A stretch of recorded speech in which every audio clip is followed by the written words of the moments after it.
अस्सलाम वालेकुम। सुबह बखैर सारे पाकिस्तान और प्यारे पाकिस्तान।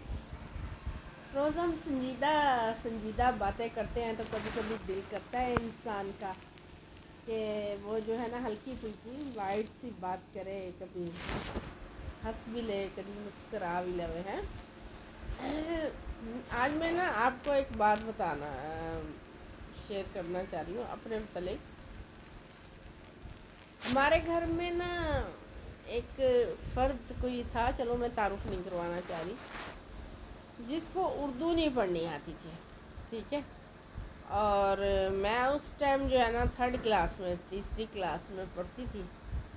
और मेरी बड़ी वैल्यू थी कि जो है ना, क्योंकि उनको चौंका उर्दू आती नहीं थी, तो वो चाहती थी कि उनको जो है ना वो ख़वातीन और शुआ की जो कहानियाँ थी ना, वो सुनने का बहुत ज़्यादा शौक़ था। और मेरे जो वालिद साहब थे ना, वो तारीख़ी नावल्स बहुत ज़्यादा पढ़ते थे। और उस ज़माने में वो सस्पेंस और जासूसी डाइजेस्ट और नाइफ इस टाइप के जो है ना हमारे यहाँ आते थे, हर माह जो है लगे हुए थे, वो पढ़ते थे। तो उनको देखा देखी ना, वालिद साहब को देखा देखी, तो मुझे बहुत छोटी उम्र से चस्का पड़ गया था रिसाले पढ़ने का। लेकिन मैं पढ़ती जासूसी थी, मुझे जासूसी कहानियाँ अच्छी लगती थी। मुझे कभी भी रोमांटिक जो है ना स्टोरीज़ पढ़ने में कोई दिलचस्पी नहीं थी। तो अब जो हमारे घर जो एक फ़र्द था जिसको कहानियाँ सुनने का शौक़ था, तो उसको मैं नाज नखरे दिखाकर जो है ना कहानी सुना दिया करती थी कि चलो इसका दिल कर रहा है तो मैं इसको कहानी सुना देती हूँ। तो उसको पढ़ के मुझे बहुत चिढ़ भी चढ़ती थी कि उसमें जो है ना वो लड़की इतनी ज़्यादा, एक तो वो हसीन बहुत होती थी, एक वो सुगड़ बहुत होती थी, एक वो मिनटों के अंदर जो है ना जनाब शामी कबाब, पुलाव, टिक्कियाँ, कम बख्त इतनी सारी चीज़ें भी पका देती थी हैं। अगर हमारी अम्मी देख लेती वो तो हमें बहुत गालियाँ देती कि कितनी सुगड़ है, तो दूसरी कितनी नालायक हो। चलो शुक्र है उन्होंने नहीं देखा और उन्हें रिसाला पढ़ना भी नहीं आता था। सो वो पानी छिड़का के मंजियाँ भी खींच के डाल देती थी और कमरे भी सजा लेती थी, और उसके घर में दरख्त भी बड़े लगे होते थे। यानी वो एक जिन्नाती लड़की होती थी जो मिनटों में जो है ना सारे काम कर दिया करती थी। और ना अब वक्त गुज़र गया और हमारी शादी हो गई, हम अपने घरों में आ गए। हाँ जी, हम अपने घरों में आ गए और यहाँ पर कहानी सुनने वाला तो कोई था ही नहीं, सबको अपनी अपनी पढ़नी आती थी। तो यहाँ फिर जो है जो मुझे पसंद होता था, यानी तारीख़ी या फिर जासूसी वगैरह जो मुझे पसंद था मैं पढ़ती थी।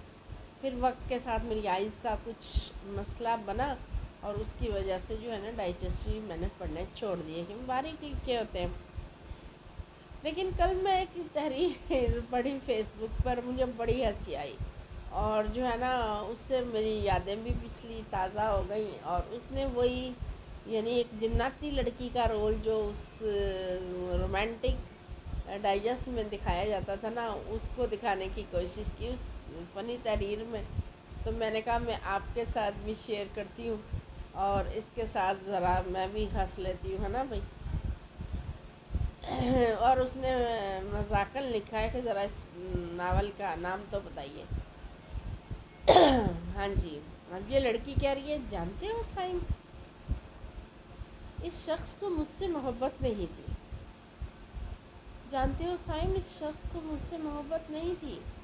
उसने अपने 7वें बच्चे को नहलाकर चारपाई पर बिठा दिया और मैं उसके धुले हुए नंगे बच्चों को देखकर सोचने लगा, अगर मोहब्बत नहीं थी फिर इतने सारे बच्चे। और मैंने सर झटक कर अपनी सोच का वहीं पर गला घोंट दिया। वो अंदर कमरे में गई और अपना 8वां बच्चा उठा लाई, और ये अभी 3 माह का है और यही तो सबसे छोटा है। 8 बच्चों के बाद मोहब्बत ना होने का रोना समझ से बाहर था। इसने जंबो साइज पैकेट से गिनती के 4 पैम्पर निकाले और अपने बच्चों को पहनाने लगी। 8 बच्चों में से 4 बच्चे اب پیمپرز کی غلامی سے آزاد ہو چکے تھے، اور اور پیمپر سے آزادی کی قیمت کیا ہوتی ہے یہ ان سے پوچھیں جو اس سے گزر رہے ہیں۔ میں چیچا وطنی اس کے گرد و رواں میں رہ کر کچھ دن پہلے ہی اپنے شہر لوٹا تھا، اور آج اس سے ملنے چلا آیا تھا جو کسی اور کی منقوہ تھی۔ بچوں سے فارغ ہو کر اس نے اپنی شادی والا لہنگا اور کرتی پہنا۔ آپ دیکھیں کتنی مزے کی بات ہے، یعنی 8 بچوں کے بعد کون شادی والا لہنگا، ہاں جی شادی والا لہنگا اور کرتی پہنا، اور اس نے ٹریکٹر کو سٹارٹ کر کے مجھے ساتھ لیے ہوئے وہ کھیتوں میں چل گئی۔ کھیتوں میں پہنچ کے سب سے پہلے اس نے دو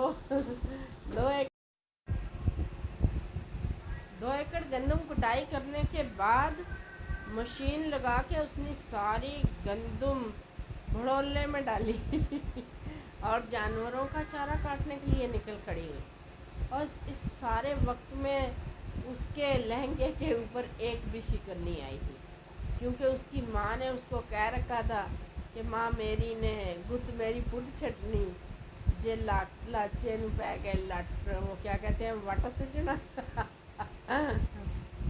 ہاں جی، اس نے جناب 2 ایکڑ کی وہ جو گندم کاٹی تھی نا، اس سے بھرا ہوا بھڑولا ٹریکٹر پہ رکھا، ہاں، اور واپسی کی راہ لی۔ راستے میں ٹریکٹر کا ٹائر پنکچر ہو گیا۔ مجھے پریشان دیکھ کر اس نے تسلی دی کہ فکر نہیں کرو، ابھی سب ٹھیک ہو جائے گا، اور وہ ٹریکٹر سے اتری اور اپنے پرس سے ٹریکٹر کا نیا ٹائر نکال کر چڑھانے لگی، اور اس کام میں مشکل سے اسے صرف 3 منٹ لگے ہوں گے۔ ظاہر ہے وہ ہمارے رسالے کی ہیروئن تھی، اگر فلم میں وہ سلطان راہی 400-500 گولیاں کھا کے زندہ رہ سکتا ہے بھائی، تو کیوں اسی ٹریکٹر دا ٹائر جیڑا ہے اپنے پرس چوں نہیں کر سکتے؟ واہ بھائی واہ۔ اچھا جی، گھر پہنچ کے مجھے ساتھ والی ایک 4 منزلہ عمارت کے پاس لے گئی جو ابھی زیر تعمیر تھی۔ یہ کیا؟ میں نے عمارت کو دیکھتے ہوئے پوچھا، تو وہ کہنے لگی سائم یہ عمارت میں نے پچھلے ہفتے شروع کی تھی اور بس پلستر رہ گیا ہے، وہ بھی آج کلیئر ہو جائے گا۔ تم مستری کا کام بھی جانتی ہو؟ میں حیران تھا۔ ارے اس میں حیران ہونے کی کیا بات ہے، وہ میری کیفیت کو سمجھ رہی تھی، اور گاؤں میں جتنے بھی نلکے ہیں نا وہ سب میں نے ہی تو لگائے اپنے ہاتھوں سے، اور میں بے ہوش ہونے کے قریب تھا۔ جس لڑکی کی ساری عمر ناک خشک نہیں ہوئی تھی کیسے اتنی قابل ہو گئی، اور کیسے وہ اتنے سارے کام کر لیتی ہے، اور اوپر سے وہ تھکتی بھی نہیں ہے۔ وہ مسکرائی اور کہنے لگی سائم مجھے کبھی بھی تھکاوٹ نہیں ہوتی۔ ہاں جی سائم مجھے کبھی بھی تھکاوٹ نہیں ہوتی۔ کیوں؟ کیونکہ میں ناولوں کی ہیروئن ہوں۔ ہاں جی، جو ناولوں کی ہیروئن ہوتی ہے اس کی تھکن والا جو بٹن ہوتا ہے نا وہ بند ہوتا ہے، اس لیے وہ جو ہے نا بالکل بھی کبھی بھی جو ہے تھک نہیں سکتی۔ یا ایک اور بھی چیز ہو سکتا ہے کہ وہ ہمیں بتاتے نہ ہو، لیکن یہ جو ناولوں کی ہیروئن ہے نا، مجھے لگتا ہے کہ ہاں جی ہو سکتا ہے کہ جب وہ کھیت جاتی ہو تو سگریٹ تھوڑی سی چرس پا کے پی لیتی ہو یا یہ بھی ہو سکتا ہے وہ جو اپنے پیارے پیارے ہاتھوں سے کوفتے بناتی ہو اس میں افیم ڈال لیتی ہے نا، جس سے تھکن بھی نہیں ہوتی ہوگی، اور اس کی آنکھیں جو ہے نا وہ بہت زیادہ نشیلی بھی ہو جاتی ہیں، تو پھر اسی لیے وہ کہہ بھی دیتی ہو کہ پی اکھیاں نال پی وے سوہنیا، پی اکھیاں نال پی سامنے تیرے میری اکھاں ہور تو چاہنا کی ہے تو اس بارے، اس تحریر بارے، اس ویڈیو بارے آپ کا کیا خیال ہے؟ کیا خیال ہے کہ کبھی کبھی ہنس لینا چاہیے، یا کیا خیال ہے کہ لکھاریوں کو اس حد تک گپ چھوڑنی چاہیے جتنی وہ چھوڑ دیتے ہیں؟ یہ تو خیر اس نے ایک مذاق اڑایا भी रोमांटिक साला पढ़ के देखे पुराना, उसमें जितनी चीज़ें हैं ना आजकल की बच्चियाँ जो है ना वो पढ़ के ही थक जाएंगी। चलें पीछे थोड़ा सा जो है ना माएँ बड़ी हिम्मत वाली होती थी, और अब के बच्चों से तो खैर हम लोग भी बहुत ज़्यादा चीज़ें कर लिया करते थे, लेकिन इस वक्त जो बच्चों की पौध मौजूद है ना, उन्होंने जो उस हीरोइन के कारनामे पढ़ लिए ना, जो हम पढ़ के कम से कम बेहोश नहीं होते थे, लेकिन मुझे पक्की उम्मीद है कि इस दौर की जो नाजुक अंदाम कुड़ियाँ हैं ना वो तो पढ़ के ही बेहोश हो जाएंगी, ठीक है। और उस वक्त मसला ये है कि फूड पांडा भी नहीं था, और अगर फूड पांडा होता भी और हम कहते कि अम्मा हमने फूड पांडा से खाना है, मैनू पूरा यकीन है कि अम्मा ने अपना पौला ला लेना था और हमें कुट कुट के जो है ना कुटना था। लेकिन एक बात मुझे अभी भी याद है अपने बचपन की, कि ना रोज़मर्रा के जो हमें पॉकेट मनी मिलती थी वो तो मिलती थी ना, तो 8 आने के हिसाब से 15 रुपये हमें इकट्ठे मिला करते थे एक महीने के बाद, जिसको हम बोलते थे 15, ठीक है। वो 15 जो थी ना वो बड़ी कीमती थी, और उस दिन मैं, मेरा भाई और मेरी सिस्टर, हम अपने 15-15 रुपये लेके जाके किसी होटल के ऊपर खाना खाया करते थे। हाँ जी, अब हंसीएगा नहीं, वाकई उस वक्त उन 15 रुपये से हम अच्छा खाना होटल पे खा लेते थे कोल्ड ड्रिंक के साथ। और आज तो खैर 15 रुपये की चपेट भी कोई नहीं मारेगा। और बहरहाल आज हमने मज़े की बात की और मैंने मुस्कुरा लिया।